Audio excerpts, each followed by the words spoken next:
New York, summer of 1977, the sweltering heat rising from the Red Hook streets as Karen Miller, the 25-year-old woman, steps out of her small apartment on Clinton Street and vanishes into the night. The radio in the room still playing halfway through the news program, the coffee cup on the table still steaming, as if she had only left for a moment. But the next morning, no one saw Karen again. Her disappearance opened a haunting chain of decades' futile searches, forgotten files, and investigators who refused to yield to silence. Nearly half a century later, as technology, memory, and faith intersect, that case thought to be dormant suddenly resurrects, and New York is shaken once more. In 1977, amid the chaotic and bustling atmosphere of Brooklyn, New York, a strange disappearance began with the smallest details. Karen Miller, 25 years old, was an independent woman living alone in a small apartment on Dean Street in the Boerum Hill area. She worked as a cashier at a grocery store on Atlantic Avenue, where customers and colleagues knew her for her gentle smile and calm demeanor. Karen lived by principles, rarely late, never missing a shift, and had never left without notice. Every morning, she took the subway to work, carrying a paper bag with her lunch and a hot cup of coffee. In the evenings, she often stopped by a small coffee shop on the corner to read a few pages of a book or chat with acquaintances. Even so, to her friends, Karen always carried a touch of loneliness. She had no boyfriend, and those who got close seemed unable to stay long. Her life flowed steadily, so simple that no one could have guessed that in just one evening, everything would change forever. On November 14, 1977, Karen got off work around 7 in the evening. Outside, the light rain had just stopped, the wet streets reflecting the neon lights from restaurants and laundromats. She threw on her brown leather jacket, waved goodbye to the manager, and vanished into the bustling crowd. On her way home, she called her mother, Diane Miller, who lived in Queens. The mother and daughter talked for a few minutes, mostly about work and weekend plans. Karen promised to visit her on Sunday. Everything in the call was normal, and that was the last time anyone heard Karen Miller's voice. That night, as the clock passed 9, Diane began to feel uneasy. Karen always called when she got home, but that evening, the phone just rang endlessly. She tried to reassure herself that her daughter might have stopped by a friend's place or gotten stuck at the subway station, but an inexplicable premonition kept her restless.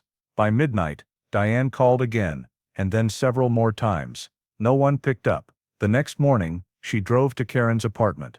At the door, there were no unusual signs, just a strange silence enveloping everything. The door was locked, the lights off, and the mailbox stuffed with uncollected ads. The building superintendent said he hadn't seen Karen leave early as usual, and he hadn't heard any noises in the hallway the night before. Inside the apartment, everything was tidy, the teapot still full, the bed neatly made, the wallet and purse missing. Only the green sweater she often wore hung over the back of a chair. Diane left the apartment with a heavy heart. She drove straight to the Brooklyn police station, where the on-duty officers took her statement and said Karen might have just gone somewhere to rest. According to the rules at the time, adults had to be missing for over 48 hours before an official investigation file was opened. Diane left the station in silence, clutching the statement receipt tightly, sensing that something had truly happened.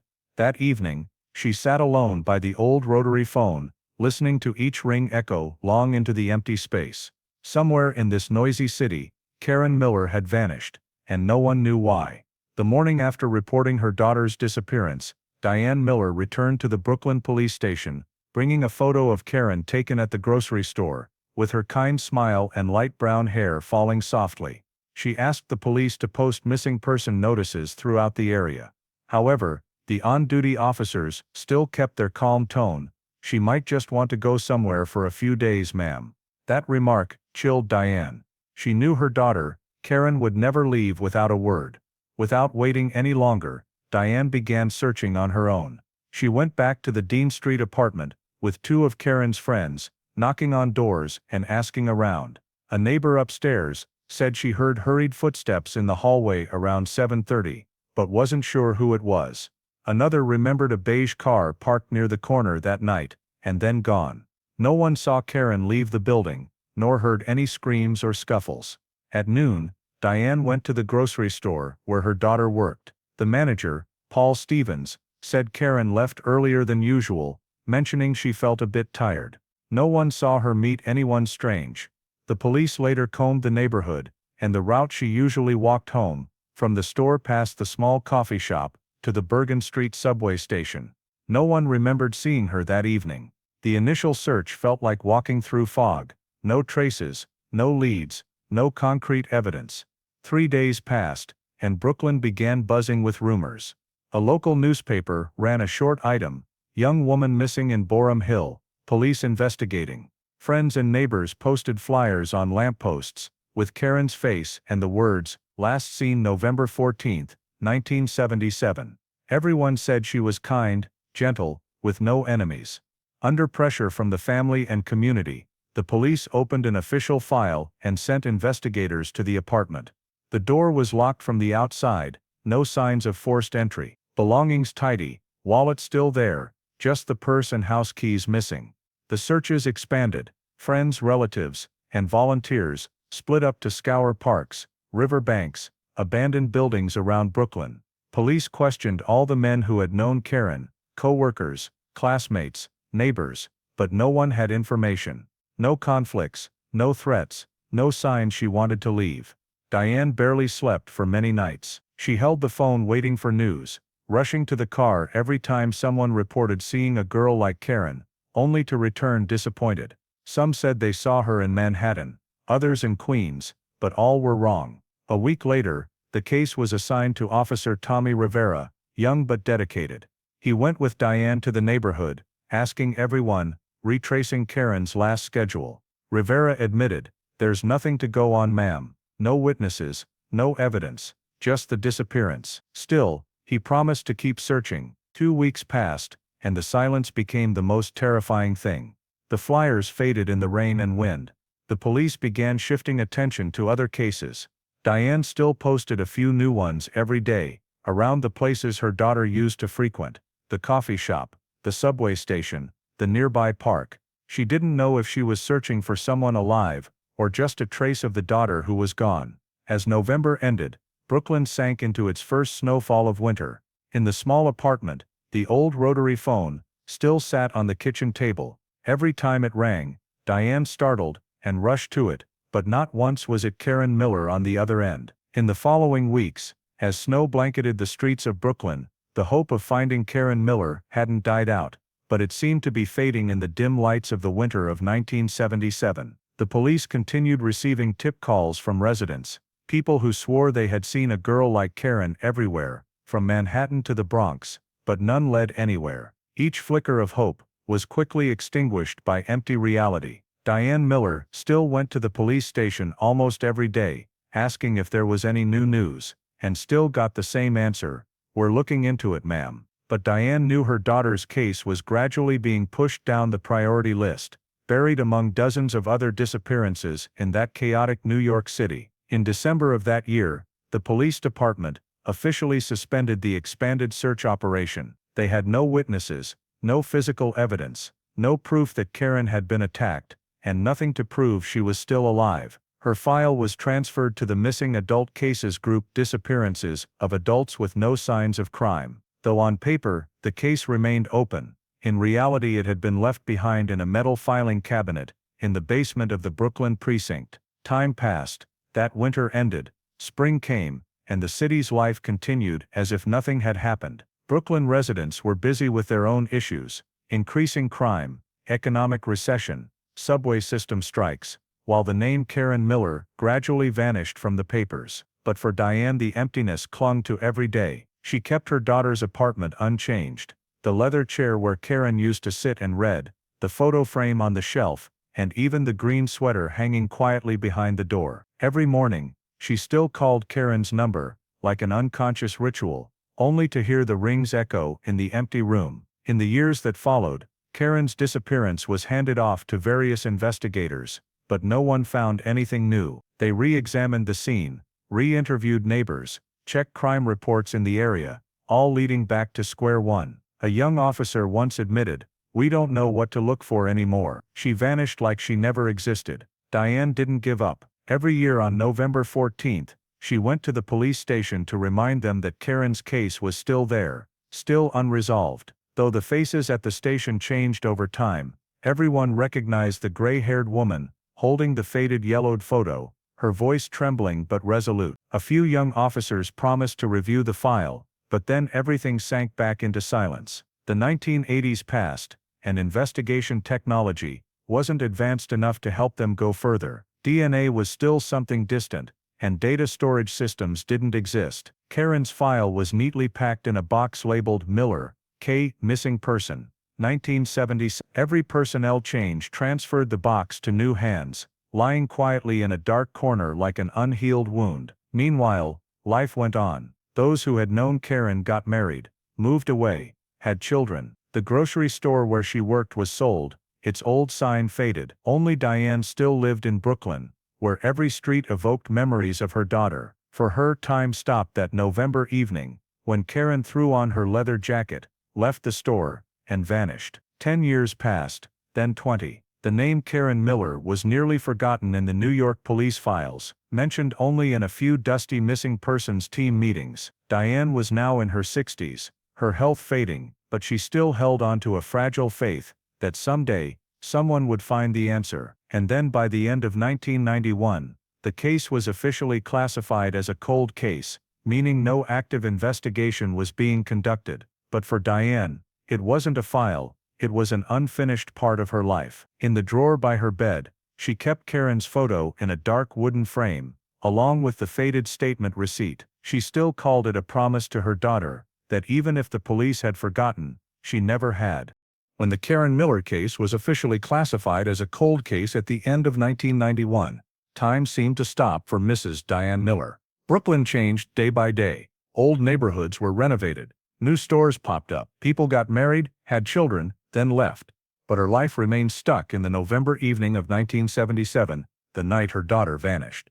Every morning she still brewed a cup of coffee, sat silently staring at the black rotary phone on the kitchen table, the one that used to ring every night when Karen was alive.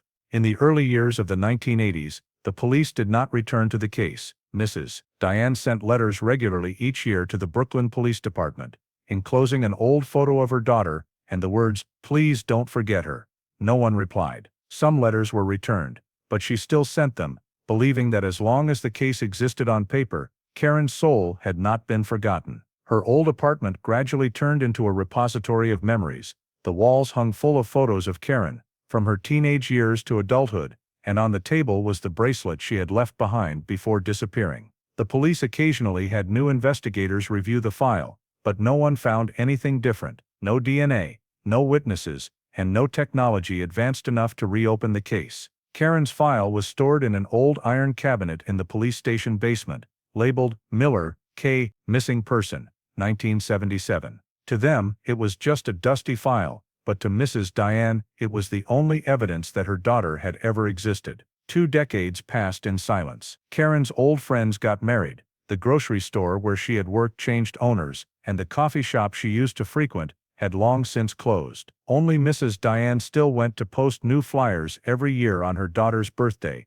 like a ritual. The new neighbors all knew her as the mother searching for her missing daughter, while the old ones no longer asked, because there was nothing more to say. In 1997, at a memorial ceremony for missing persons victims in Manhattan, Mrs. Diane brought Karen's photo frame. When the coordinator asked who wanted to share their story, she stood up, her voice hoarse but firm. "My daughter didn't run away. Someone took her from me." That statement made the entire room fall silent. After the ceremony, a young female investigator, Sergeant Laura Kim, approached her, asked for the case file number, and promised to review it. It was the first time in many years that Mrs. Diane felt a small spark of hope flicker, but then, time swept it all away again. Sergeant Kim was transferred, and the case remained in the file cabinet. As they entered the year 2000, DNA technology began to be mentioned as a breakthrough in criminal investigations. Every time she heard of an old case being solved, Mrs. Diane lit a candle and prayed. She brought a few personal items of Karen's to the police station,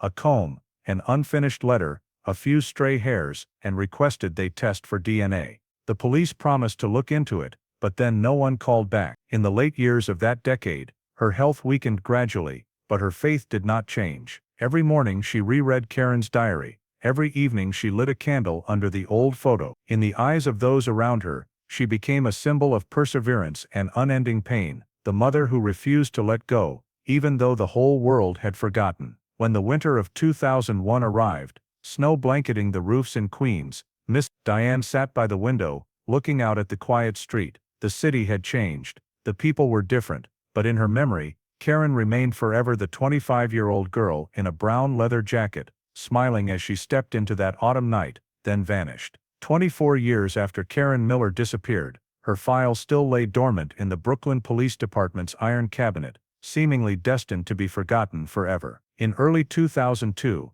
when the program to review long-term missing persons cases was implemented across the state of New York, the name Karen Miller came up once more. Young investigator Sergeant Dale Cooper was assigned to review unresolved files. As he flipped through the old documents, he paused at the yellowed frayed-edged folder, its cover scrawled with Miller Karen, missing person, November 1977. Amid thousands of cases, something about this young woman caught his attention. When he entered Karen Miller into the NYPD's new electronic database, a report popped up in 1999. The city's evidence warehouse had stored a bag of items recovered from the Red Hook docks. Inside was a brown leather wallet, bearing an ID reading Karen M. Due to insufficient matching information, the item had been stored without identifying the owner. Cooper immediately contacted the storage center, requesting permission to reopen the file. Inside the wallet was a strand of hair caught in the zipper, sent for DNA testing, using the newly popular STR technique. The results showed the sample belonged to a woman with the same blood type as Karen's medical records, the first lead after more than 2 decades. The news was immediately forwarded to the Special Investigations Unit. A social worker who had once handled the case remembered the mother in Queens. When the police knocked on the door of the old house, Mrs. Diane Miller stood frozen for a few seconds before bursting into tears. "I've been waiting for this knock for 25 years. Though elderly, she still kept all of her daughter's mementos, utility bills, handwritten letters, faded photos." Cooper requested a sample of Karen's hair, still clinging to the old comb, to compare with the one in the wallet. When the results came back, the DNA analysis confirmed the hair from Red Hook was Karen Miller's. The lost item was the first evidence showing she had been in the dock area, nearly 6 miles from home. The police immediately reopened the investigation around Red Hook, which had been a hotbed of smuggling and unsolved crimes in the late 1970s. At the spot where the wallet was found, now an abandoned warehouse, Cooper discovered a few scraps of fabric and a woman's button stuck with worn metal. The evidence was sent for forensics, revealing yet another unidentified male DNA sample. Though not enough for charges, the result convinced the entire team that Karen's disappearance was not random. Local media began reporting, 1977 disappearance case reopened after 25 years. The articles described Karen as a gentle woman, with no enemies, and mentioned the resilient mother who had never given up. A few people who had lived in Brooklyn back then called the hotline, saying they remembered seeing a girl like Karen at the docks on the night she vanished, with a light-haired man. From those scattered accounts, the police reconstructed Karen's last image. She left the grocery store at dusk, walked home, then somehow ended up at the Red Hook docks. Who had she met? Why had the wallet lain there for 20 years? Those questions opened a new chapter for what seemed like a dead case. For the first time in over 2 decades, the police had reason to believe Karen Miller had not disappeared voluntarily, and someone was still hiding that secret in the shadows. After the DNA results confirmed the hair in the wallet was Karen Miller's, the case was transferred to the NYPD's Special Investigations Unit, with Sergeant Dale Cooper as team lead. The meeting room at Brooklyn headquarters quickly turned into an investigation hub, walls plastered with maps, crime scene photos, and old files. Cooper looked at Karen's photo, her gentle smile, kind eyes, then said, "We're not just looking for a missing person, we're looking for who made her disappear." First steps focused on the Red Hook area, where the wallet was found. They combed through records of people who had worked around the docks in 1977, warehouse owners, drivers, stevedores, even those arrested for smuggling. Most had left, but a few still lived in Brooklyn. Cooper and his partner, Detective Maria Esposito, met with each one. An old security guard named Frank O'Leary recalled that November night, he saw a young girl in a brown coat with a light-haired man driving a silver Ford. They stopped to talk near the pier. The girl seemed to want to leave, but the man grabbed her arm. When shown Karen's photo, he nodded, "Looks just like her." This testimony gave the investigation a new direction. The police dug through Karen's old coworker lists. In the grocery store records, they discovered the name Alan Reeves, who had worked the same shift and quit just weeks after Karen vanished. Reeves had no current address, but the electronic archives showed he had been arrested in 1985 for assaulting his girlfriend. Cooper tracked him to his new residence, a small house in Staten Island, where Reeves lived alone as a plumber. After obtaining a warrant, the team collected DNA samples from Reeves' household trash and drinks. The results left the entire room silent. The sample matched the male DNA on the button found in Red Hook. It was the breakthrough they had waited for over months. On March 18, 2002,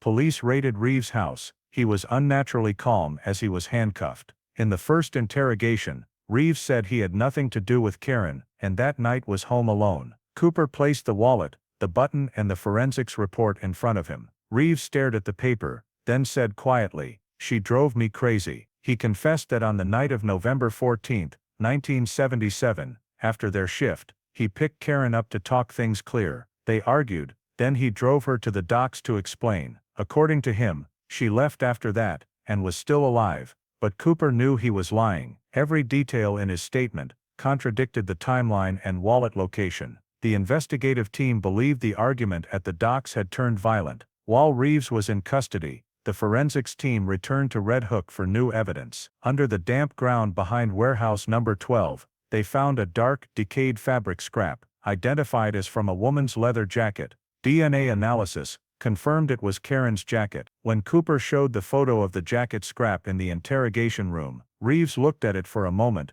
then bowed his head. "I didn't mean to," she screamed. "I lost control." Cooper stepped out of the room and called Mrs. Diane Miller. On the other end of the line, the mother burst into tears. "I knew you would find it," she said, her voice trembling. Cooper replied, "We're not stopping yet, ma'am." After that call, her more than 25 years of waiting seemed compressed into a single breath. The news quickly spread across the city. Newspapers ran big headlines. "Suspect arrested in 1977, mystery disappearance. DNA uncovers the truth." Neighbors in Brooklyn were stunned. Many who had known Reeves described him as polite, quiet, no one suspecting he had hidden his crime for decades. But for the police, this was just the beginning. They needed to know exactly what happened to Karen, where she was murdered, where her body was, and whether Reeves acted alone. While reviewing old files, Cooper discovered a previously overlooked detail: an emergency call from a payphone near Red Hook on the night Karen vanished.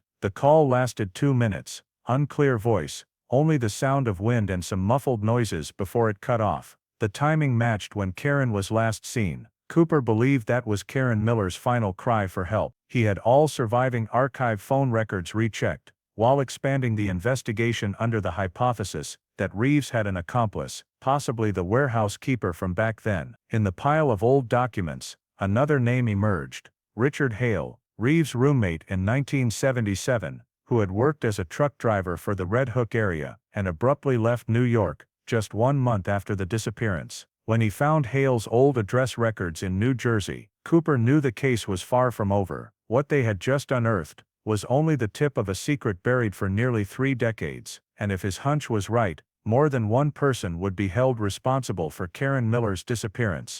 After Alan Reeves was arrested, many thought the Karen Miller case had its conclusion, but for Sergeant Dale Cooper, it was only the beginning. Reeves might have admitted to losing control on that November night in 1977, but he stubbornly denied killing her, insisting Karen left alive. No body, no witnesses, no murder weapon. The case still wasn't strong enough to convince a jury. Cooper understood that to prove guilt, he needed the one thing that didn't know how to lie: DNA.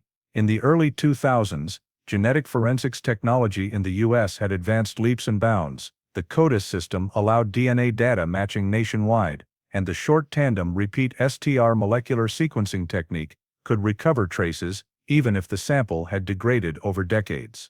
Cooper sent all the old evidence, the hair, the button, the fabric scrap and soil from the Red Hook warehouse, to the New York State lab. "If Karen can't speak," he told the team, "we'll let her DNA speak for her." The preliminary results came back after a week, leaving the entire team stunned. In the soil sample, the expert found traces of DNA from 2 different people. One was Karen's, the other didn't fully match Reeves'. A second man had been present at the scene, and he hadn't been mentioned in any statements. Cooper ordered an expanded CODIS comparison. While rechecking Reeves' old connections, the investigation revealed that in 1977, Reeves lived with Richard Hale, a truck driver for the Red Hook docks. He left New York just weeks after Karen disappeared. Records showed an assault case in 1981 in New Jersey, after which he vanished from the system. Through layers of data, Cooper discovered Hale died in 1998 in an accident in Florida. Fortunately, his biological tissue sample was still stored in the medical testing warehouse. Cooper immediately sent a matching request. 3 days later, the results returned. The second DNA matched Richard Hale. The two names, Reeves and Hale, were now linked to the crime scene. Cooper concluded, Reeves lured Karen to the docks, while Hale directly caused her death. Even though Hale was dead, the truth couldn't be buried with him. In the new interrogation, Cooper tossed the DNA results on the table. Reeves stared at the paper, his eyes cloudy. You weren't alone there, Cooper said. After minutes of silence, Reeves sighed. I just wanted to talk. Hale hit her. I didn't think things would go that far. He recounted that night, after their shift, he and Hale waited for Karen outside the store. Karen refused to go with them. Hale blocked her path, forced her into the car. They went to the quiet cargo dock area, where Karen tried to run. Hale grabbed her arm. She screamed, then fell into the dock, her head hitting the railing hard. Reeves said he panicked, while Hale coldly ordered bury it.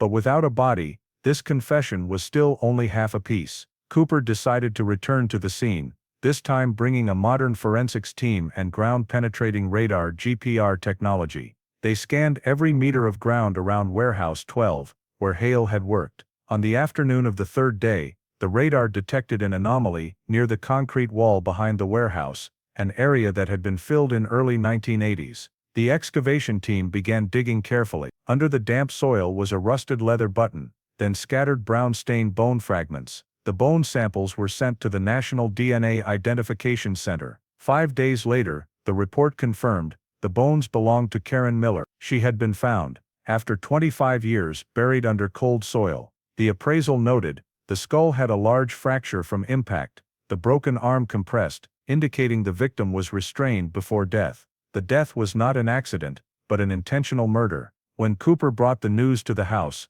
Mrs. Diane Miller went silent. For many years, she had only prayed to know where her daughter was, even if in a grave. Now she had the answer, but no strength left to cry. Thank you for finding my daughter, she said softly. Cooper replied, it wasn't us who found her. She spoke to us herself, through her DNA. The news spread throughout New York. Newspapers that once ran missing in 1977, now changed to cold case solved. DNA reveals 2 killers. Local TV reported hourly, calling it a turning point of modern justice. Brooklyn residents buzzed. Many who knew Reeves couldn't believe it. He was gentle, quiet. Who would have thought? But DNA doesn't lie.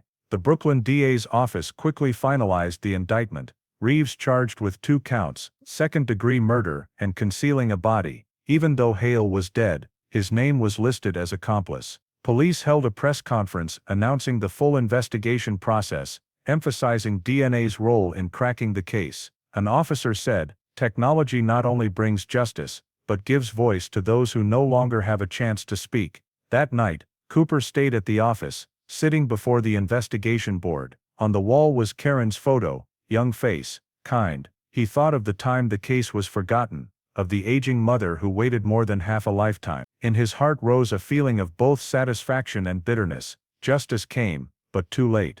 The next day, he was invited to speak at the press conference. Cooper only said briefly, a strand of hair, a speck of dust, a small trace. Sometimes that's all it takes to tell the truth. We just need to be patient enough to listen. After nearly 3 decades, the truth about Karen Miller was finally unveiled. DNA accomplished what humans couldn't, bridging the gap of time and bringing a forgotten soul back to the light. Even though Alan Reeves was arrested and Richard Hale confirmed as accomplice, Sergeant Dale Cooper still felt something was off. Reeves' story was too neat, as if someone had orchestrated it.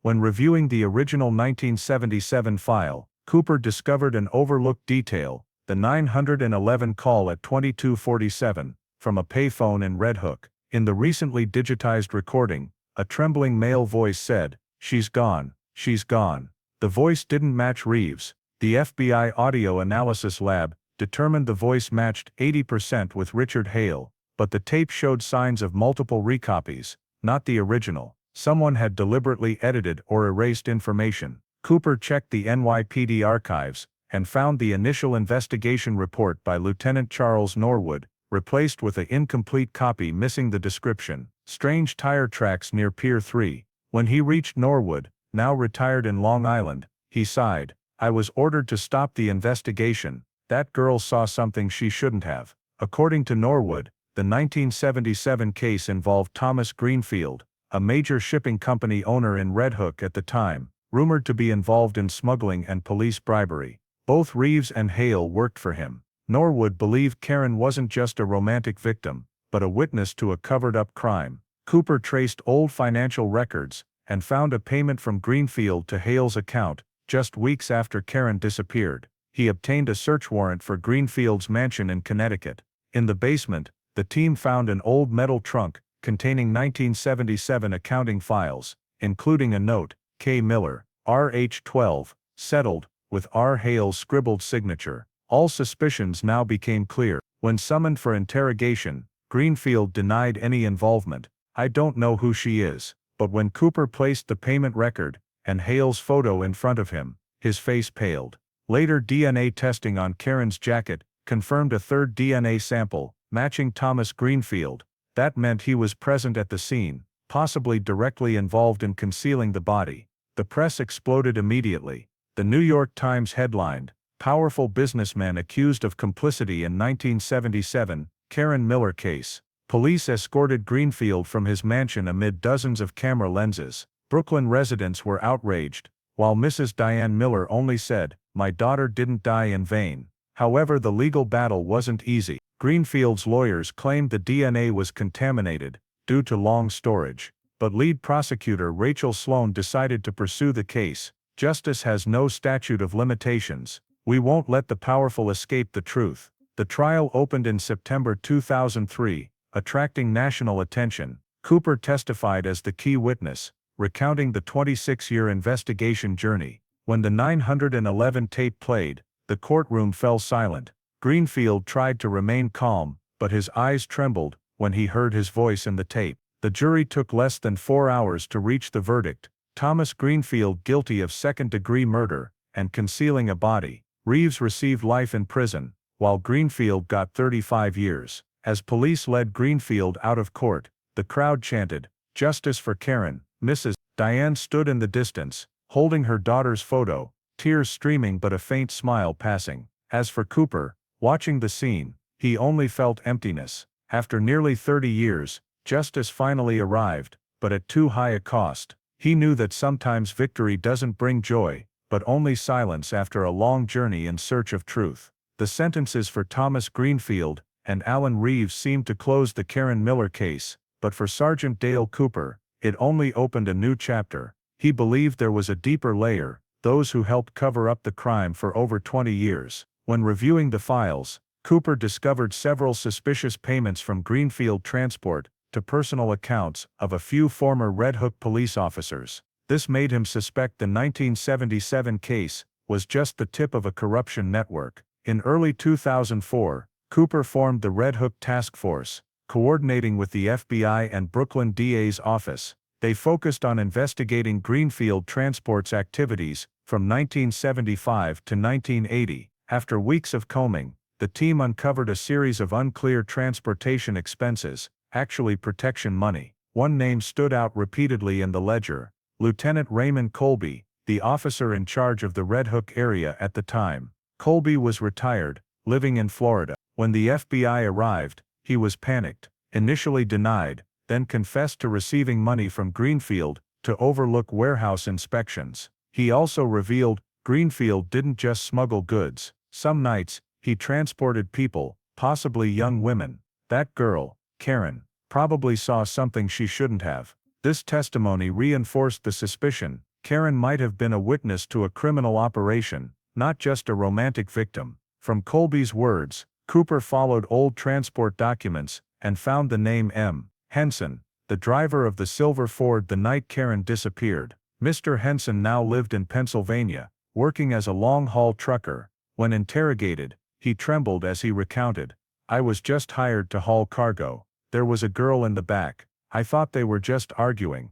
The statement confirmed Karen was forcibly taken to Red Hook, not voluntarily. The Financial Analysis Unit continued tracing, discovering Greenfield's associate Michael Preston, who ran the front company Atlantic Trading. Preston admitted helping Greenfield launder off-books money, and confirmed that night, he disappeared from a Manhattan meeting for 4 hours. This time frame matched the kidnapping window. Cooper reconstructed the crime timeline for the night of November 14, 1977. The silver Ford left Red Hook at 11 p.m., went to Staten Island, and returned after 40 minutes. Police excavated the riverside land in Staten Island, once Greenfield's storage yard, and found a rusted metal barrel containing ledgers, along with faded Polaroid photos. Karen standing between Reeves and Hale, next to a man's hand wearing an Omega watch like Greenfield's. This discovery became key evidence in the 2005 appeal hearing, causing the court to increase Greenfield's sentence to life without parole. Nevertheless, Cooper continued expanding the investigation, targeting involved police officers. In Greenfield's payment ledger, there were 8 names, 2 still serving. They were suspended and internally investigated. The case caused a shockwave, the press calling it the Red Hook wound, a symbol of an era when justice was manipulated. But amid the wave of criticism, something positive emerged. The Karen Miller Foundation was established to support investigations of long-term missing persons cases. At the 30th anniversary memorial of Karen's disappearance, Miss Diane Miller emotionally said, "Justice isn't just catching my daughter's killer, but protecting other women from the same fate." Cooper saw it as a reminder. In 2006, he and the task force published the Red Hook Legacy Report, documenting the entire case-solving process. The report quickly became a model document in DNA investigation training. In the conclusion, Cooper wrote, "DNA gives us the truth, but it's perseverance that makes justice endure." One late evening, Cooper returned to the Red Hook docks. The old warehouse had become a coffee shop, lights reflecting on the still water. He placed a white flower where Karen had fallen, softly saying, "You can rest now." The Miller, Red Hook case closed, not just ending a crime, but opening a new era of modern investigation, where justice may come late, but never loses its trail. After the Red Hook Legacy Report, and the exposure of the identities of the involved officers, the Karen Miller case seemed to have finally closed. But in early 2007, as the task force continued to sift through DNA data, Sergeant Dale Cooper discovered another anomaly. In the tissue sample on Karen's jacket, there remained a foreign DNA sequence, not matching Reeves, Hale, or Greenfield. This sample had previously been dismissed as environmental noise, but new technology allowed for deeper separation. The analysis results showed the DNA belonged to another man, with a criminal record stored in the New York State system, named Victor Santoro, former security guard for Greenfield Transport. That name immediately drew attention. Santoro had been arrested in 1978 for assault, but was released after Greenfield posted bail. After that, he vanished, changing names multiple times and living scattered across New Jersey, Pennsylvania, and then to Florida. Cooper knew that if this DNA was real, Santoro could be the final link in the case, the one who directly acted while the others stood by. The task force reopened Santoro's personal file. He was born in 1949, had served in the Navy, had knowledge of docks and skills in handling heavy cargo. Those who had worked with him described Santoro as hot-tempered, controlling, and prone to threatening others. As the investigators traced his trail, they discovered he was living in Clearwater, Florida, under the alias Frank DeLuca, managing a small truck yard. With a federal arrest warrant, Cooper and FBI agents flew to Florida that same week. On the morning of March 14, 2007, sunlight flooded the quiet industrial area. Cooper and 2 agents stepped into the truck yard office, where Santoro was logging entries. When Cooper placed an old photo of Karen Miller on the desk, he froze for a few seconds before pretending not to know. "Who is she?" he asked. Cooper simply replied, "The one you buried along with the Red Hook secrets." The police read the arrest warrant. Santoro resisted, but was quickly subdued. In his car, the police seized a rusty folding knife and an old keychain, including a key bearing the Greenfield Transport logo. At FBI Tampa headquarters, Santoro remained silent for the first 36 hours. He only spoke when Cooper entered the interrogation room alone, placing before him a photo of the Red Hook warehouse from 1977. "You were there," Cooper said. "Your DNA is still on her jacket." Santoro looked at the lab report and let out a dry laugh. 30 years and you still remember. You cops are persistent." Finally, he confessed that night he had been called by Greenfield to handle the problem. Karen was tied up in the warehouse with Reeves and Hale standing guard. When she screamed, Santoro had knocked her unconscious with the handle of an iron bar. "I didn't think she was dead," he said softly. "I was just following orders." This confession confirmed the final suspicions. The police immediately charged Santoro with first-degree murder and participating in an organized crime ring. The arrest sent shockwaves nationwide. The media called Santoro the last ghost of Red Hook. Many couldn't believe a case spanning 3 decades could close with such a specific arrest. During the expanded investigation, the forensics team discovered trace blood on the folding knife seized from Santoro's car that matched Karen's DNA sample. This was the final irrefutable evidence. On August 22, 2007, Santoro was extradited to New York under tight FBI escort. He remained silent throughout the flight,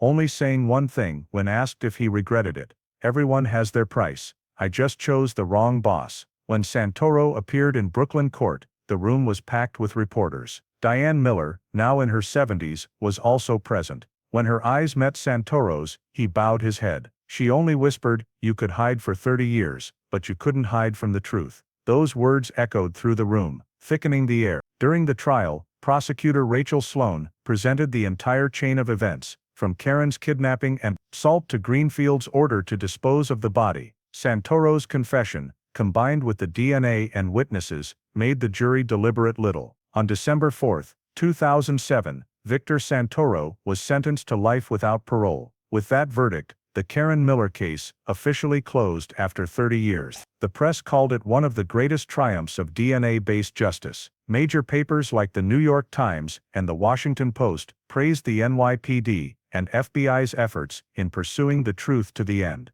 But for Cooper, this victory brought no sense of elation. As he left the courthouse, he saw Diane standing alone outside, the wind scattering an old photo of Karen. He approached and helped her pick it up. "Thank you," she said, "for keeping the promise to my daughter." That evening, Cooper returned to the office and opened Case 77, BK 412 file one last time. He added a line: "All suspects fully identified. Case closed, 30 years, 3 months, 20 days. He gently closed the file, looking out the window where Brooklyn's lights still flickered. Outside, the city had changed, but justice, though late, had found its way back. The trial of Victor Santoro began in the spring of 2008, nearly 31 years after Karen Miller disappeared. Though time had faded many memories, the case still shook all of New York. The press called it the trial of 3 decades, where the past, crime, and justice intersected. The main hall of Brooklyn District Court was packed with reporters,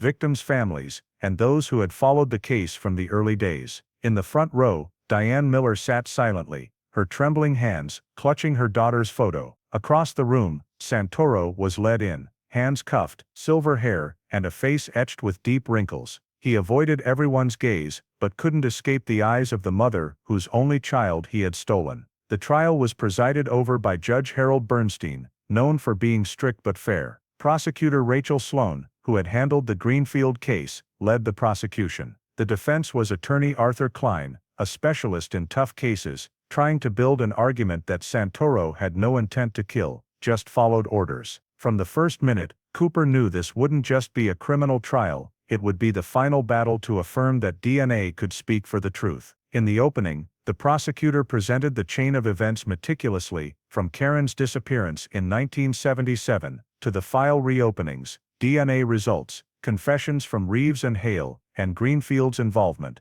The courtroom fell silent as the recording of Santoro's confession played. "I was just following orders," she screamed. "I had to make her quiet." Rachel paused, looking straight at Santoro and saying, "Defendant, you didn't just make her quiet. You stole an entire life." The defense objected, claiming the recording was involuntary because Santoro confessed under isolation. But Cooper, called as a witness, affirmed the interrogation was fully legal, continuously recorded. He described how Santoro's DNA was found on Karen's jacket, the rusty knife, and even the warehouse key, evidence that couldn't be tampered with. During the witnesses, Frank O'Leary, a former Red Hook guard, took the stand. He recounted the night in 1977, when he saw a girl in a brown jacket, arguing with three men near the pier. When the prosecutor showed him Karen's photo, he nodded shakily. "I've been silent too long. I saw her try to run." The courtroom went silent, only Diane's choked sobs from the front row breaking it. On the third day of the trial, the prosecution presented the Polaroid photo, found in the metal drum on Staten Island, the image of Karen standing between Reeves and Hale, with a third hand wearing an Omega watch. Rachel pointed to the watch and said, "Your Honor, this is evidence of Santoro's presence with Greenfield at the scene. No doubt anymore, they killed Miller together." The defense tried to turn the tide, claiming DNA could be contaminated, that the long-time made evidence not absolutely valid. But the state's forensic expert, Dr. Lorna Price, affirmed molecular structure doesn't lie. Santoro's DNA matches exactly with the traces found on the victim's jacket. The trial lasted over 2 weeks, the press reported hourly, describing the clash between science and desperate defenses. In the closing arguments, Rachel looked straight at the jury, her voice clear. 30 years, a mother who never stopped searching, a team that never stopped hoping. Now DNA has spoken for the departed. Today we are not just trying a murderer, but rendering judgment on the entire past. Attorney Klein responded in a low tone, "Santoro doesn't deny his presence, but he had no plan to kill. It was an accident, not a premeditated crime." He tried to portray Santoro as a victim of Greenfield's power system, which manipulated and ordered. But the jury wasn't convinced. On sentencing day, cold rain fell, wind blowing hard through the courtroom windows. Everyone stood as Judge Bernstein entered. He read the verdict slowly, word by word. The jury unanimously finds the defendant Victor Santoro guilty of first-degree murder, kidnapping, and intentional assault. The court sentences him to life imprisonment without parole. The gavel struck decisively, closing the journey of justice that had lasted over 30 years. Santoro bowed his head, saying nothing. As the police escorted him past, Diane Miller stood, looking straight at him. "You stole my child," she said, her voice trembling but firm. "But you couldn't steal her justice." Santoro paused for a moment, then continued walking in silence. Outside the courthouse, the rain still fell. The press swarmed Diane, but she only said, "I'm not seeking victory. I just want my daughter to rest in peace." Cooper, standing nearby, placed a hand on her shoulder. "Now Karen has justice." The trial ended, but its echoes spread across America. Law schools incorporated the Karen Miller case into their curricula, viewing it as a prime example of DNA's power in solving cold cases. Time magazine ran an editorial, "When justice comes late, it still holds eternal value." That evening, Cooper returned to the office, looking at the completed file stack. He removed his badge, placed it beside Karen's photo, and sighed. "We did it," he whispered, as if to himself. Outside, Brooklyn's lights still shone, illuminating a city that had hidden too many secrets. But now, one of those secrets had been exposed, and justice, after 30 years, finally had its true face. On the morning of May 17,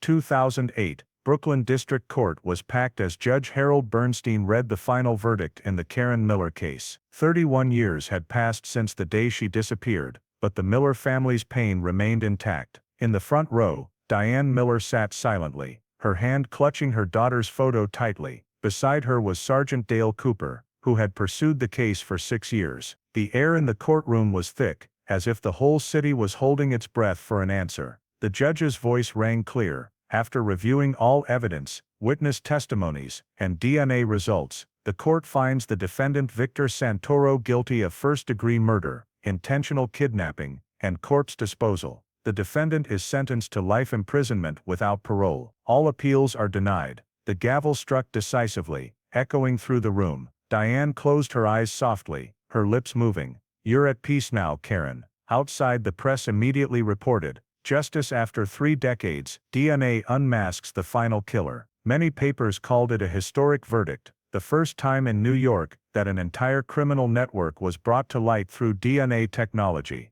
But for those involved, this victory brought no complete joy. As Santoro was escorted out, he glanced back at Diane. She said nothing, only responding with a calm gaze, the look of one who had won not through hatred, but through faith. After the trial, Cooper left the courthouse in silence. He wasn't happy, just empty. 6 years of investigation, thousands of hours of review, hundreds of moments of seeming hopelessness, now closed with a sentence. Without her, he said at the press conference, there would be no today. And Diane only said, I don't hate. I just pity my daughter for having to wait so long to be heard. The photo of Karen, the young woman with a gentle smile, became a symbol for cold cases solved by DNA. Many papers called that smile, the unextinguished light of justice. Victims' organizations used the case as an example in campaigns calling for support in investigating long-term disappearances. One editorial wrote, Karen Miller's name is now tied to the belief that time cannot erase the truth. For Cooper, the verdict was not just an end but a reminder. He wrote in the final report,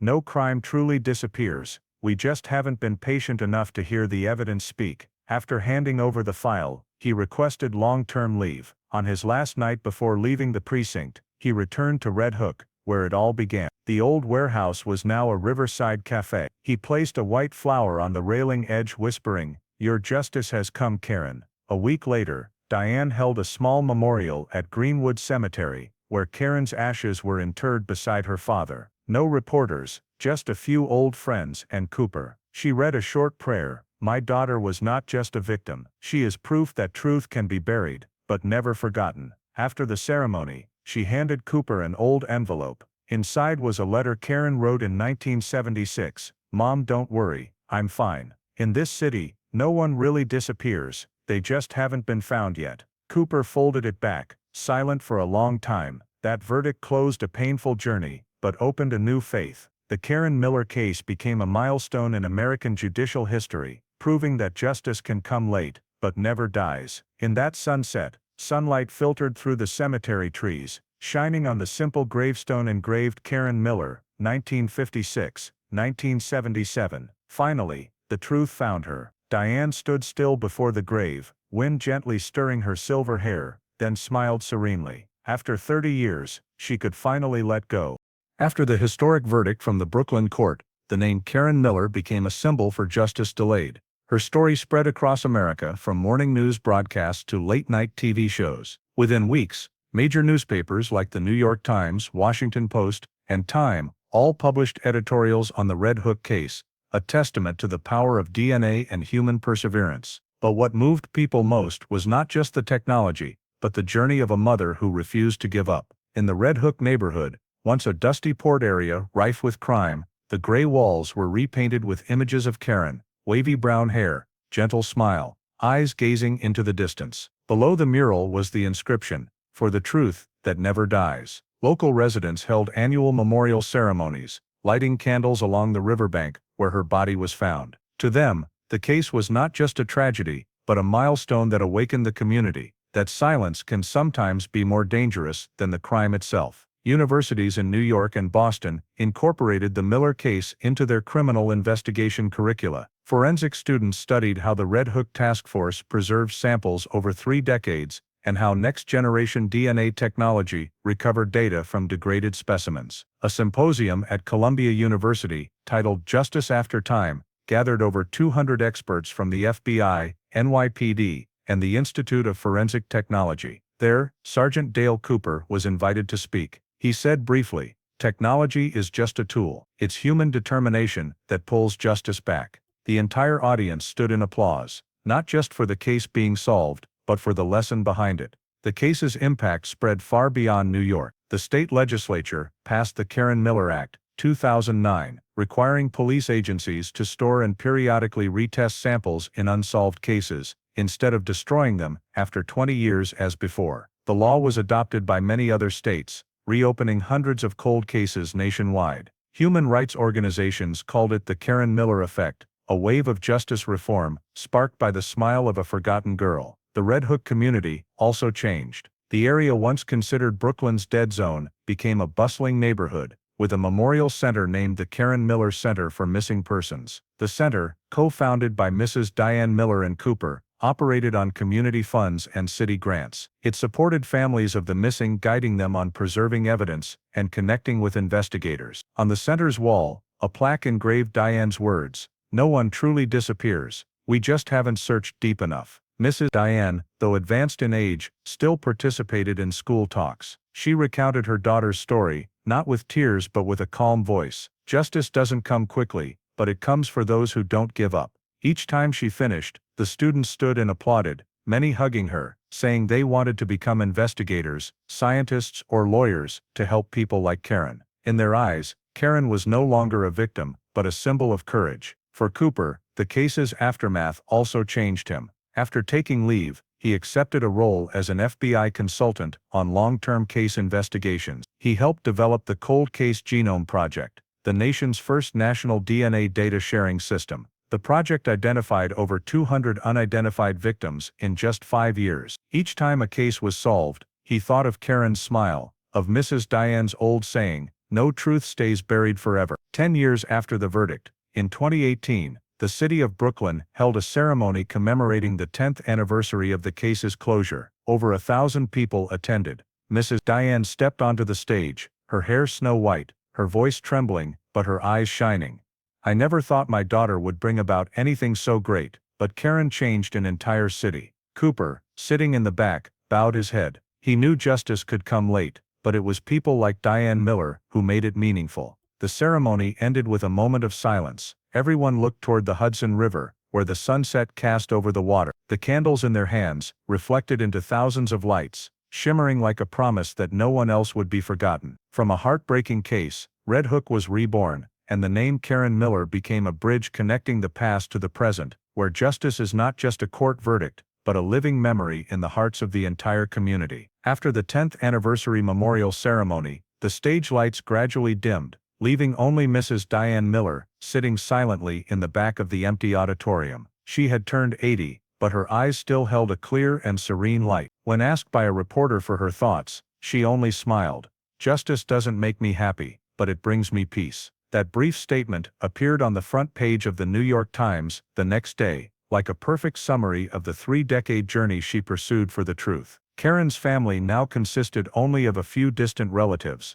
Mrs. Diane's brother had passed away, and the only grandchild, Michael, the son of Karen's sister, now worked as a freelance reporter in Boston. Michael grew up with stories about the missing aunt he never met. "I don't remember her voice, but I remember her image through my grandmother's storytelling," he shared in a TV interview. "I became a journalist because I wanted to write about people like my aunt, people who are forgotten, but deserve to be remembered." After the verdict, Michael decided to produce a documentary titled The Silence of Red Hook, recreating his family's quest for justice. The film quickly gained acclaim, screening at the Tribeca Film Festival, and winning Best Documentary Short in 2009. In the film, there was a segment that made many audiences tear up, the scene of Mrs. Diane standing before the Red Hook docks, the wind tousling her silver hair, whispering, "My daughter is no longer here, but every time I hear the waves, I see her still smiling." The film ended with her placing a white flower on the water's surface, an image that later became a symbol for solved cold cases. After the film's release, hundreds of letters poured into Mrs. Diane's home, some from parents of missing children, some from retired police officers, and even from people who had never experienced loss but were moved by the story. A woman in Seattle wrote, "Your story makes me believe that truth never dies. I lost my sister in 1994, and today I know I need to keep searching." Mrs. Diane read each letter, carefully filing them in a wooden box, saying they were a treasure more precious than any verdict. She also became a spokesperson for victims' families at justice conferences. Despite declining health, she still attended meetings of the Karen Miller Foundation, listening to each file, encouraging each mother. Whenever a new case was solved, thanks to DNA, she sent flowers and a small card, "Believe in time, it's an ally of truth." Cooper visited her many times, each time seeing her at her desk, reading documents and taking notes. He once said, "She has the spirit of an investigator, except she works with her heart." In 2012, the city of Brooklyn honored Mrs. Diane Miller with the Honorary Citizen Medal. At the award ceremony, the mayor stated, "Without her perseverance, justice might still be sleeping under the dust of time." Upon receiving the medal, she said, "I don't represent myself, but all those who have had to wait." The crowd stood and applauded, many in tears. After the ceremony, she returned to her small home in Queens, where she kept Karen's room corner unchanged, the guitar with broken strings, the old diary, and the Fleetwood Mac band poster on the wall. She changed nothing. "I don't keep it for the suffering," she said, "but to remember the joy before the tragedy happened." Every year, on her daughter's birthday, she still lit candles and sang softly, "Happy Birthday," though her voice was trembling and weak. Cooper still visited often, bringing flowers or photos from newly solved cases. He saw her as a living symbol of faith and kindness. "Every time I think of her, I remember that police aren't just about catching bad guys, but also about preserving hope for those who have lost," he shared in an interview. In 2015, Mrs. Diane's health visibly deteriorated. In their last meeting, she told Cooper, "I know I don't have much time left, but I'm at peace. My daughter has been found, and justice has been served. The only thing I wish is that everyone will continue fighting for those who haven't had the chance like my daughter." A year later, she passed away in her sleep at age 87. Her funeral was simple, as per her wishes. Hundreds of Red Hook residents came to pay respects, including former officers, journalists, and families of victims she had helped. On her gravestone was engraved, "Diane Miller, 1929-26, the Mother of Justice." Cooper stood still before the grave, clutching Karen's old letter tightly. He whispered, "You two have reunited now." Mrs. Diane's passing did not end the story, but made the community even more determined to continue the mission. The Karen Miller Foundation renamed the memorial room the Diane and Karen Miller Room, displaying images of mother and daughter, a symbol of faith and love, undefeated by time. After Mrs. Diane Miller's passing, the Karen Miller Foundation shifted focus to the field she believed in most, applying DNA technology in criminal investigations. Her saying, "Technology is the voice of those who cannot speak," became the motto for all the foundation's activities. With funding from government and private organizations, the foundation established the Karen Miller Justice Laboratory in Brooklyn, specializing in recovering old DNA from cold case files. Sergeant Dale Cooper, after retiring, was invited to serve as chief advisor. He collaborated with the FBI and the New York Institute of Technology to develop Trace DNA, a system capable of extracting DNA from minute traces, even from samples over 40 years old. This technology ushered in a new era for criminal investigations, where a single hair or fabric scrap could identify a perpetrator. In its first 3 years, Trace DNA helped solve over 150 cases, including the disappearance of Rebecca Lang 1984, cracked thanks to tissue on a button. "Karen didn't die in vain," Cooper said. "She taught us to listen to the past with the tools of the present." The press called it the second Karen Miller effect. Following the Red Hook case, the U.S. Congress passed a $120 million support package for the Cold Case DNA Initiative, helping states establish mobile labs and increasing solve rates to nearly 40%. Many forensic experts called it the second revolution of justice, akin to the breakthrough of fingerprints a century ago. Along with DNA, digital data also improved. Cooper led a research team developing CODIS Relink, a system enabling real-time DNA data sharing between states, replacing the manual matching process that took months. "Back then we had to wait a whole season to find a match," Cooper said. "Now it's just minutes." Thanks to it, tracing suspects became faster and more accurate, reducing thousands of backlog cases nationwide. DNA technology not only brought justice to victims, but also identified the unnamed. Hundreds of remains exhumed from storage vaults were given their true names. At the 2019 memorial in Washington, Cooper stated, "Every time an unidentified person is called by their right name, another soul finds peace, and that's Karen's legacy." That statement was engraved on the research center's wall as a reminder that technology only matters when it serves humanity. However, the rapid development of technology also sparked controversy. Some human rights organizations worried that DNA databases could be abused, invading privacy. Cooper acknowledged the risk, but affirmed, "Technology has no ethics, the users do." Through strict ethical standards, processing samples only with court approval, the Karen Miller model became a prime example of transparently combining science and law. By 2020, the Karen Miller Foundation partnered with the United Nations on the Missing Voices Project, sharing DNA technology with developing countries. From a 1977 case in Brooklyn, that technology spread globally, helping thousands of families find missing loved ones. At the partnership signing, Cooper said, "A small story can change how the whole world seeks truth." Every year, on November 14, the day Karen disappeared, the lab paused operations for 1 hour in remembrance. Cooper was always at the front, eyes fixed on Karen's photo hanging on the wall. The blue light of the DNA scanner reflected on her face in the picture, the young girl with the gentle smile who changed the entire American justice system. Technology can change the world, Cooper said softly, but it's people who give it a heart. After the widespread implementation of trace DNA technology and the CODIS relink system, the Karen Miller case quickly became a prime example in criminal justice training programs across the United States. Starting in 2011, police academies and law schools nationwide incorporated the case into their curricula as clear evidence of the power of science combined with human perseverance. At the FBI Training Center in Quantico, every cold case investigator trainee had to read the Karen Miller file, analyzing how DNA evidence was recovered and how the Red Hook Task Force maintained faith over 3 decades. The U.S. Department of Justice compiled the document Justice Never Sleeps, the Karen Miller case study, describing the entire investigation process from 1977 to 2008. It is regarded as the gold standard for modern forensic training, providing detailed guidance on storing samples, verifying DNA, and preserving long-term evidence. In the introduction, Sergeant Dale Cooper's note is quoted, "No technology brings justice on its own, it's people who give it meaning."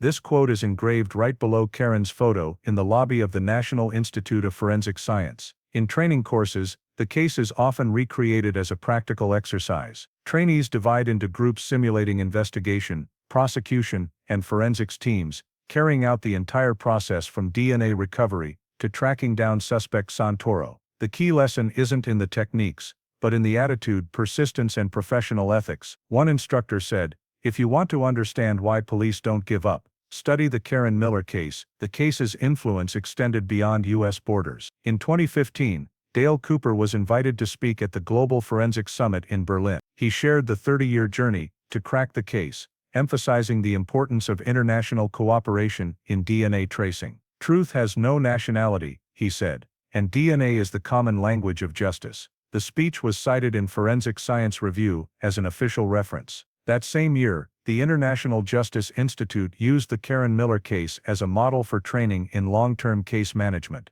helping developing countries improve sample storage processes. Dozens of investigator delegations from Europe, South America, and Asia came to the U.S. to learn. Visiting the Karen Miller lab in Brooklyn, on the display room wall was the inscription, "This is where the silence ended." The place where silence ended, along with a photo of Diane Miller at the 2008 press conference. The documentary film, The Silence of Red Hook by Michael Miller, Karen's nephew, was also included in curricula at many universities. In the film, Cooper recounts the moment they found the DNA match with Santoro. It wasn't just the break in the case, it was when history changed. The film was archived by the Smithsonian as part of America's forensic heritage. Mainstream media also helped spread the story. Programs like Dateline NBC, 60 Minutes, and Cold Justice all did special episodes on the case. Each airing prompted thousands of viewer comments, thanking them because Karen's justice makes people believe in the truth. Some high schools held essay contests. If you were an investigator on the Karen Miller case, what would you do differently? Thousands of students participated, many saying the story helped them understand the meaning of perseverance and humanity. By 2020, when the FBI upgraded its online DNA training program, the Karen Miller case still appeared in the first chapter. The introduction read, "This is not just the story of one victim, but a journey that redefined justice through science and faith." By then, Cooper had retired, living peacefully in Vermont. In an interview, he was asked what he remembered most. He pulled an old photo of Karen from his pocket. "I keep it to remind myself that every advancement starts with a real person." He believed that without people like Karen and Diane, technology would just be cold numbers on a computer screen. Today, in any lecture on DNA investigation, the Karen Miller case is mentioned as a symbol of faith and endurance. It not only demonstrates the power of technology, but also shows that justice always needs the human heart to guide it. From a small disappearance in Brooklyn,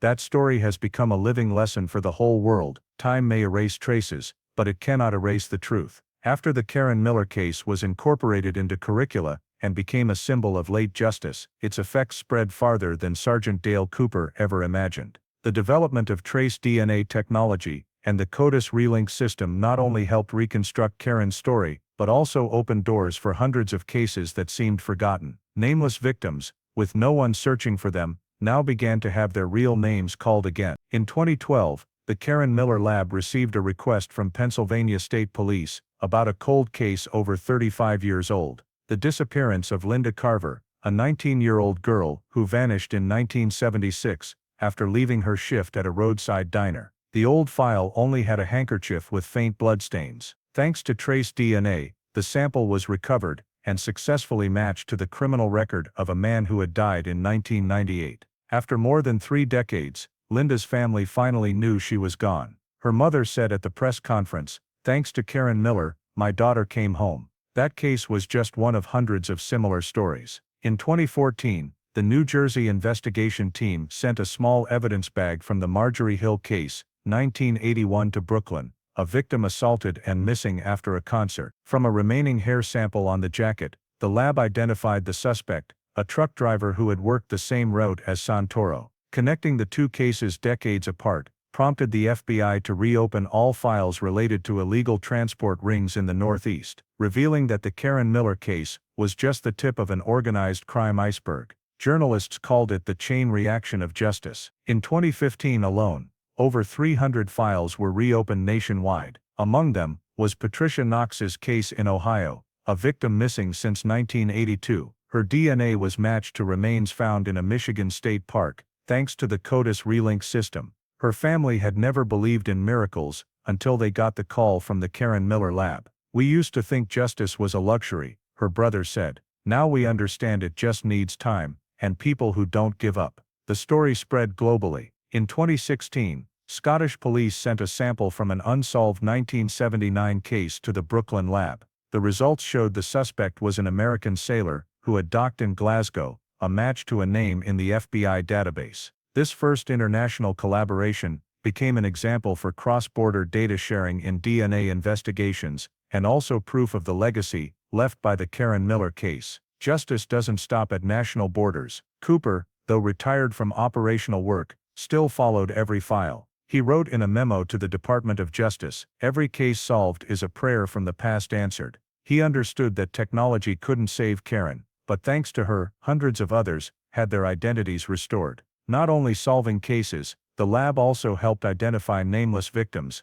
those Jane Does once forgotten in file storage. In 2017, they announced the identities of 3 unidentified women in Florida, missing during the 1970-1980 period. One of them, Eleanor Price, was identified through DNA matching her niece in Texas, who had never known she had a lost aunt. At the press conference, she said, "I grew up hearing about Karen Miller. I never thought that same technology would help my family find lost blood." By 2019, the FBI reported over 1,200 cases solved thanks to methods derived from trace DNA and the Relink data platform. That number represented thousands of families finding answers. Forensic experts called it the humanitarian legacy of Karen Miller, a story that transcended personal tragedy to become a catalyst for changing the entire investigation field. The city of Brooklyn erected a small plaque outside the Karen Miller Center, engraved with "For every name restored, a soul is freed." Below the plaque was a list of the first 100 victims identified through DNA technology. Visitors often left white flowers,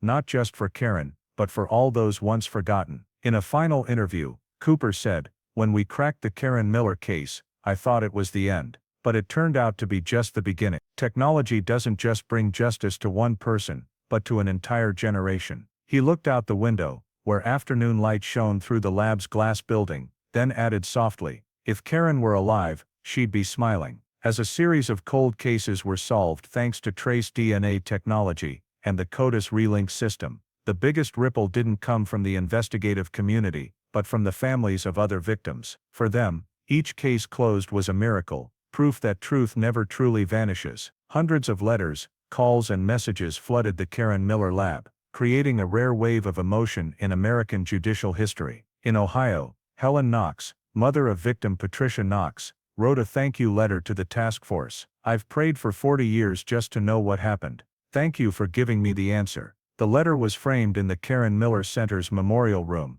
beside the inscription, "No one truly disappears if there's still someone searching." This saying later became the motto of the National Victim Family Support Program. In Pennsylvania, John Carver, Linda Carver's brother, shared in an interview, "I used to think technology was just cold numbers, but now I understand, when used by people with faith, it has a heart." That quote spread quickly, dubbed the message of humanity in science. From there, many other families began speaking out. They shared their stories, sending photos of loved ones to the Karen Miller Fund for joint commemoration. A group called Families for Justice was formed, gathering over 80 families with missing loved ones. They raised funds for free DNA testing and participated in the Light for the Lost campaign, lighting candles annually in front of the Karen Miller Center. For them, Karen was not just a symbol of justice, but a guide for thousands of souls yet to be found. The strongest emotions came from families once overlooked. When the Eleanor Price case, a black woman missing in 1979, was solved in 2017, her mother Agnes Price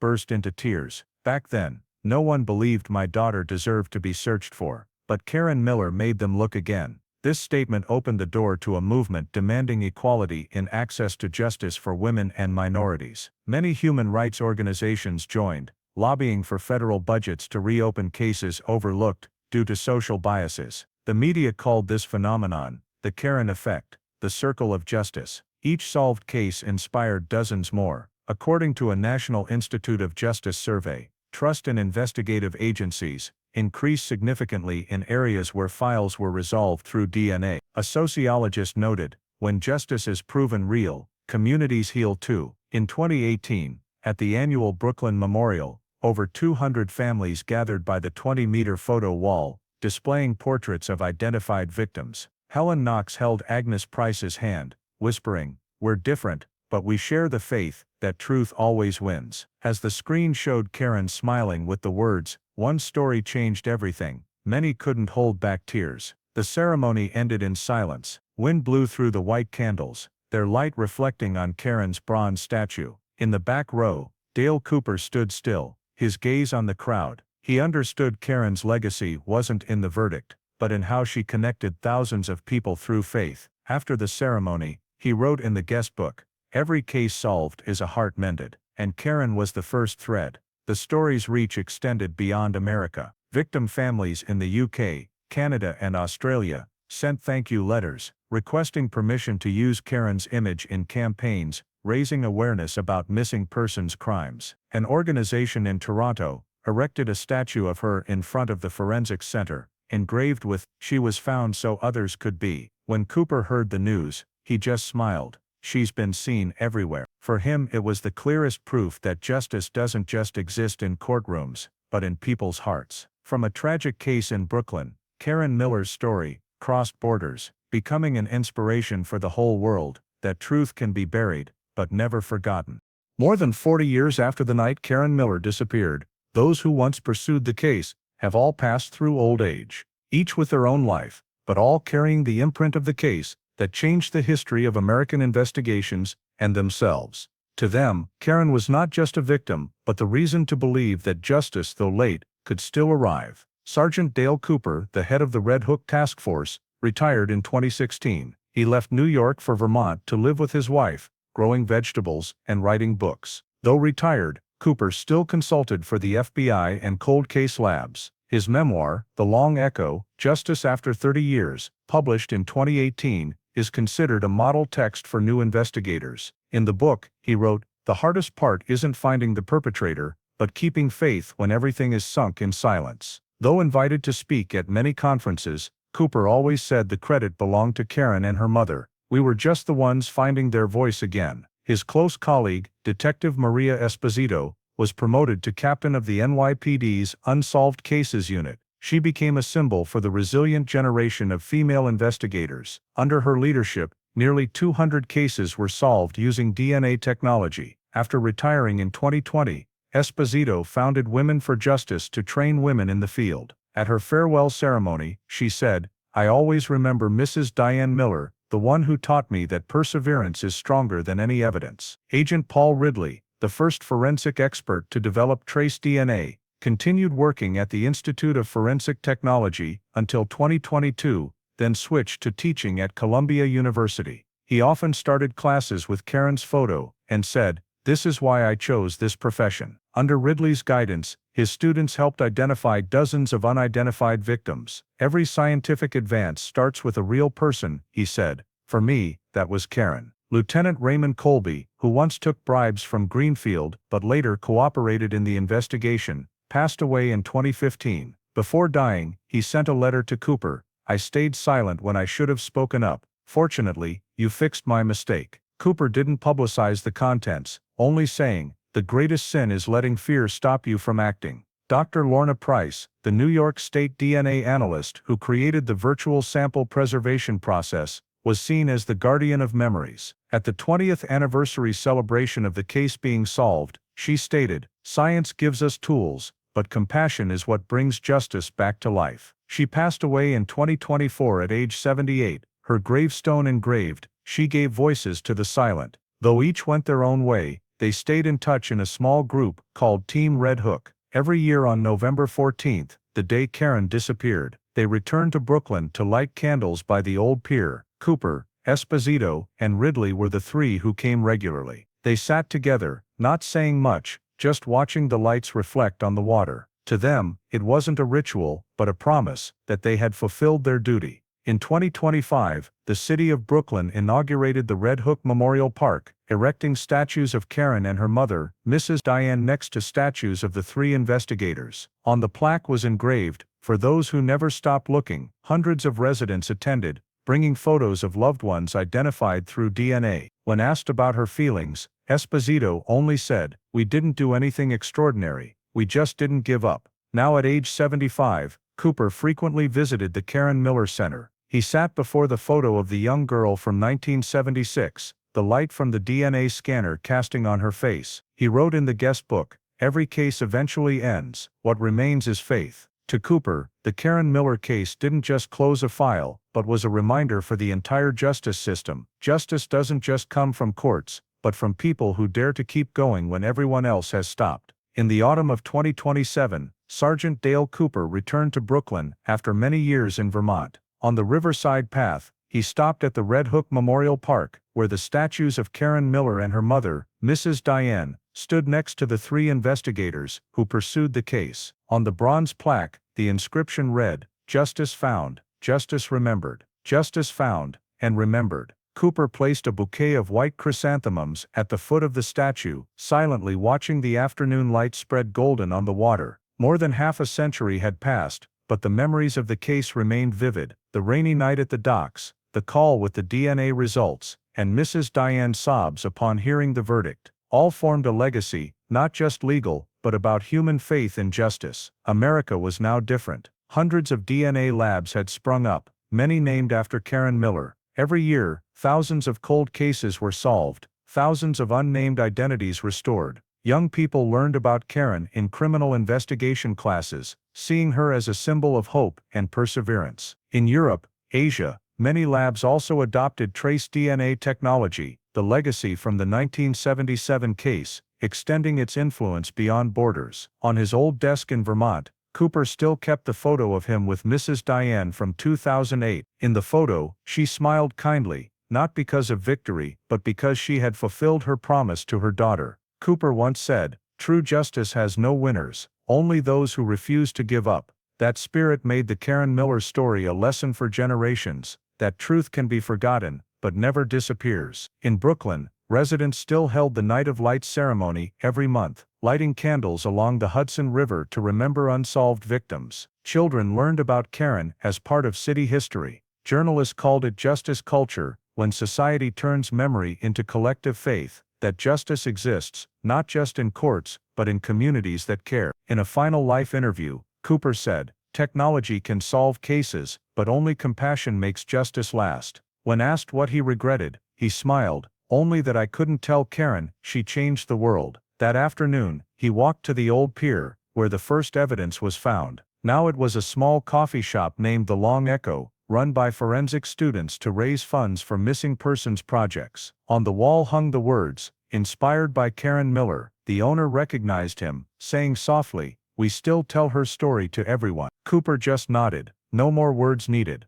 That night, he sat in his hotel room overlooking the river. On TV, the news mentioned a 1983 disappearance case just solved in Canada, thanks to trace DNA technology. He turned off the screen, smiling. He knew Karen's legacy was still alive, needing no titles or medals to prove it. The next morning, he returned to the park, signed the guest book, and wrote, "Thank you, Karen. You taught us that justice isn't in the courts, but in people's hearts." A gentle wind blew through, the white chrysanthemum petals trembling in the early sunlight. As Cooper left, the light shone on the inscription on the memorial plaque, "Some stories never end." And indeed, the Karen Miller case only closed on paper. In the hearts of those who believe in truth, that story continues, in every case solved, in every candle lit each November in Brooklyn, and in every person who believes that justice, though late, still arrives. Karen was no longer a victim, but a symbol. From a forgotten file in 1977, she became a reminder to the world: justice is not just punishing evil, but giving voice to the silenced. And as the final line in Cooper's memoir, "Some cases close, but justice never stops," it is still written, day by day, in human hearts. Many years after Sergeant Dale Cooper passed away, the Karen Miller story continued to live in America's memory as part of modern justice history. The statue of Karen at Red Hook Memorial Park became a destination for school children, students, and young investigators. Every autumn, those who participated in the case returned to light candles. No one gave speeches, no one mentioned the crime, only the soft light in the night, and the faith that truth, though slow, always triumphs. The first and clearest legacy was the change in investigative mindset. Before this case, cold case files were often seen as hopeless. After Karen Miller, police departments nationwide established unsolved cases units and adopted long-term DNA sample preservation protocols. The Trace DNA Protocol model, born from the Brooklyn lab, became the national standard, used by the FBI,